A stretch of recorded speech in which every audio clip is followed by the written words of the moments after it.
Day 20, Kiss My Asana. Today I want to share with you a micro movement that has macro effects. It's a wrist circle. Now many of us circle our wrists, right? We know it's a good thing to do, have the mobility in the wrists.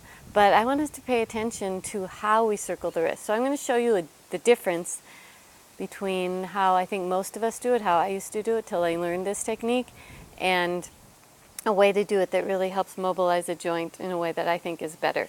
So often we just kind of circle the wrist, and when I'm doing this, I'll go a little slower. I'm initiating from my hand.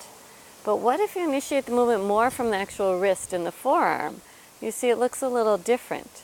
I'm not moving my elbow very much. I'm trying not to move it at all. And there's a smoothness that happens. I'm not using my fingers to drive it. I'm using really the forearm and just where the wrist connects. Now this is easier said than done, right? Go ahead and try it. The fallback is to just get that movement from the hand as opposed to really isolating the movement in the wrist joint. So I'm going to break it down for you how you can practice. Instead of starting with the circle, you can practice by going up and down, side to side, and then put it together. So up and down, instead of lifting your fingers, lift your forearm a little bit, the lower forearm, up and down, just where the wrist is. It's a different action than, see how my forearm is moving more? So that's up and down.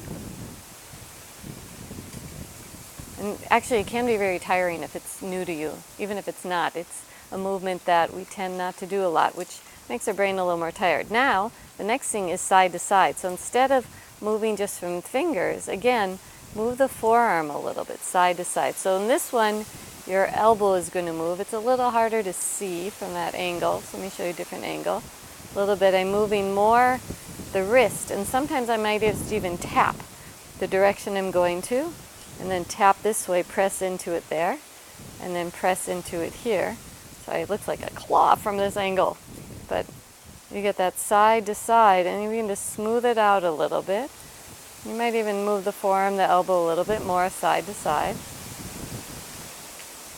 And then, right, take a break, roll your shoulders a couple times, make sure your shoulders are not getting tense when you do this. And then go up, side, down, side. Up, side, down, side. And then begin to smooth it out. So you get this smooth move of the junction of the forearm and the wrist, switch directions.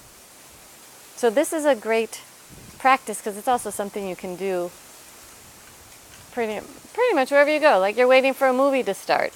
You don't want to like stand up and stretch, but you want to make a little movement.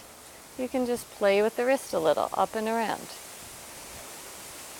It also, for those of you who want to be in a parade, it's a great way to get that movement on so that you get that wave. You see, the wave is all coming from the wrist. So I will give you a wave goodbye until tomorrow.